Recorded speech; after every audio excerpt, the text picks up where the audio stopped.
I'm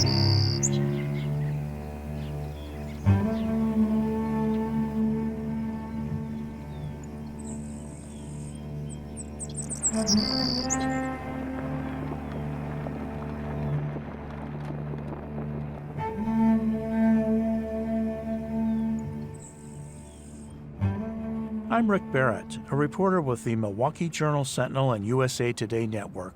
For the past year, I've been covering one of the worst downturns in dairy farming in decades. One of those dairy towns is Loyal, Wisconsin, in Clark County, in the northwest part of the state.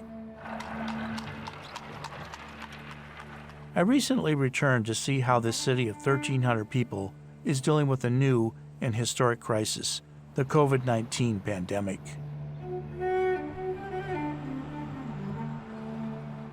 I arrived shortly after the governor's stay-at-home order took effect in late March. Loyal had recorded 0 cases of COVID-19, yet the virus hit the city hard. Closed signs and darkened storefront windows offer a glimpse into the damage. It wasn't hard to find folks to tell me just how hard it's been. I mean, the bills still roll in, but you got no money to pay. Stopped everything completely. It's hard to make money around here, and then they shut it down for 3 months. We have a tavern across the road. I asked him what he felt he was losing per day with this shutdown. And he said, easy $2,000 a day. I walked down Main Street to meet up with someone who knows just how much small businesses need help. Sheila Nyberg is the county's economic development director. Her office is in downtown Loyal, and she only has to glance out her window to see how quiet everything is. More like a Sunday than a work day. This has been one of the hardest things that we've all been through. Yes, we've had the downturn in the economy in '08. We went through that, picked our bootstraps up and marched forward, got back in the game. And now you look at this, we've had 5+ years of bad things for our dairy. Our agriculture and dairy has been going into 6 years of nothing positive, not much. And it just tanked. In the middle of all this, then your agriculture, which you are so proud of and you are all about, producing food and product from the dairy industry and the meat side of it. This on top of the COVID is the test that we've never had to face before. So we jumped in, and we've been communicating through the people that are in the knowledge, spinning the numbers, and we're communicating with Washington and putting it out there and saying, this is what you have to do if you really mean that we're important. If you really mean that we're important as a rural and agriculture and dairy, and our little bitty towns and these little bitty main streets are important to you, this is the way you need to lay out the next pile of money. Otherwise, we aren't even, if it is even getting through the sieve to get to us, it is not. On the farm families, has it affected them deeply? I mean, they're getting a double hit here from COVID and from Yes. The farm families in our region, it's unbelievably tough. It is. And then I look at some of the programs that were out there and working with some of the families that have called, and they're working with their bankers and what have you, and the programs that were supposed to be federal programs, and trying to sift through them and finding out that most of the smalls couldn't get anything. When we realized that, and that's what we found out, and we're sending people to go through this process and find out they can't even hardly qualify for anything. One of them got $84 after all that paperwork and calculation and what have you. And then you see that. We certainly don't have it right. We certainly don't have it right. And it makes you even sicker and sadder.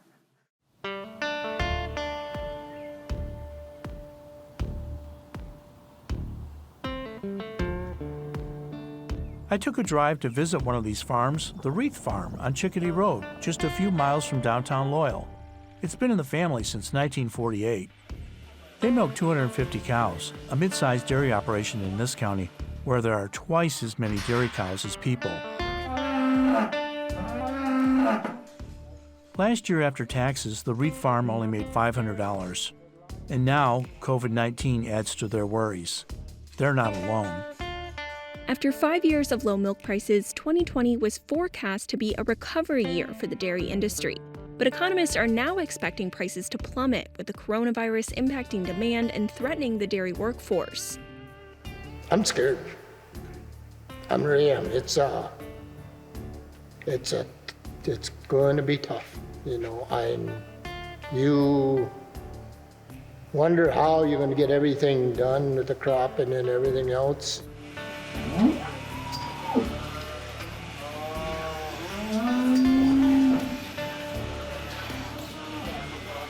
I don't go very many places unless I have to. We're pretty much homebound here, and we got to be careful. I have to be careful because a few years ago I burnt my lungs with mold, so my lungs are probably would be susceptible to this if I did get it. So I got to be very, very careful. I got laid off from Marshfield Clinic. I was a training assistant there, so that kind of affected the side income. So I'm depending on him more. And an unemployment check that I'm waiting for yet. But it's been quite a hit that way. The Rees say they're in the hole about $300,000 this year alone. Big debt is not unusual for farmers trying to make ends meet, and in this pandemic year, it's been even harder. We're going to be back to 09. 09, milk prices were $9 a hundred. And farmers can't live on that. This is going to call out even more. There's no way farmers can live on this. And grain prices are no good. Beef prices are not there. I don't know how they think rural America is supposed to survive this. What's a good outcome for you this year? If we could break even and nobody got sick and died, and we had our health, and we broke even. Break even for a few months at least. I'd thank the Lord.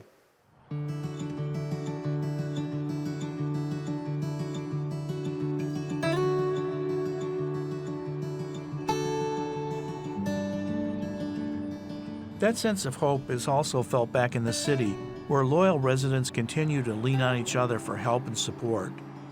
It's in the city's DNA to embrace loyalty, even when it comes at a steep cost.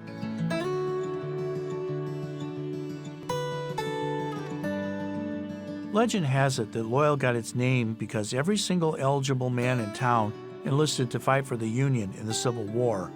That spirit's still alive today in the pandemic, what some call a war on humanity. Everybody's grateful that we're alive, we're well, we're able to take care of our neighbors and our friends and help each other out. Boy, that's a number one in this town. Let's be part of the solution, not part of the problem. And I believe that's what you get with small town character.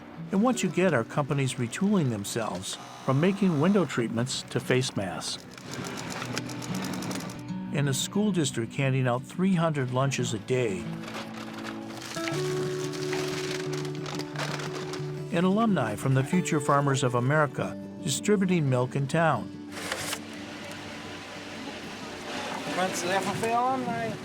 And now that the governor's stay-at-home order is over, Loyal is slowly reopening. People are grateful to see each other again. They're cautiously gathering at the American Legion steak feed, the local burger stand, You, Kevin, $3.50. or a favorite tavern like Shelby's Pub. I've got some really great customers, I do, and they're very devoted and very loyal.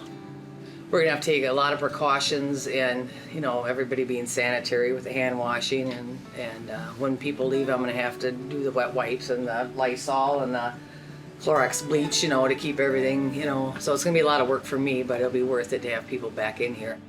I've lost pretty much 80% of my income, and it's going to take a few years to kind of maybe come back on this or whatever, and it's not been easy, but I survived. I don't even think you can really recover. You just got to move forward and then keep things going. And I guess you can't. Nobody's going to be able to recover from it. You just kind of lick your wounds and say goodbye to the money, all the money you lost or that you had to take out of your savings. That's what I did, to pay the bills. You just move on. Loyal wants to move on, hoping that COVID-19 stays at bay and that they won't have to cancel the annual Corn Festival in August, where they'll celebrate the city's 150th anniversary. I think as we come through this and out of this, it's helping each other now, hold each other up. As we come out of this, we're going to be really happy to see each other and what we've all done. Nobody's pounding their chest. Nobody's taking pride, they're taking pride in what they're doing, but nobody wants kudos for it. Nobody wants press for it. They just want to do their part. That's the real world of like a loyal Wisconsin.